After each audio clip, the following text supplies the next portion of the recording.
Here's a lesson on how to make a 2-minute waterfall. I'm drawing my base water with a turquoise. I'm picking a maroon color for my front cliff. I paint on layer 2 so my front cliff is above the water. I then want a darker maroon color for the back part of the cliff.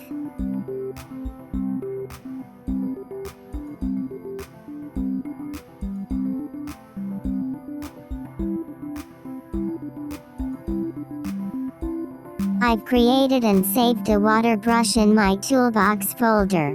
The water brush is created by using the flashlight and paper stack effects in the effects folder.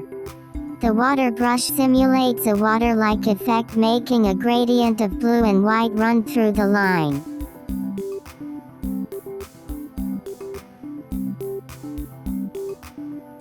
Once I've got my waterfall down, I want to create a white water effect at the base of the cliffs.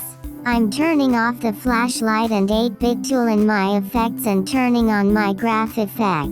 The graph effect allows the brush to grow and jump back to its original size. The effect makes for a nice line boil for my white water. I'm painting on different layers, so the white water effect is in front of the waterfall and cliffs.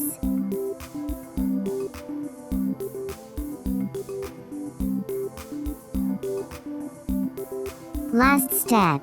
I want to make small splashes, so I use my default brush and toolbox to make really small splashes at the base of the waterfall. There you have it, a 2-minute waterfall. Thanks for watching.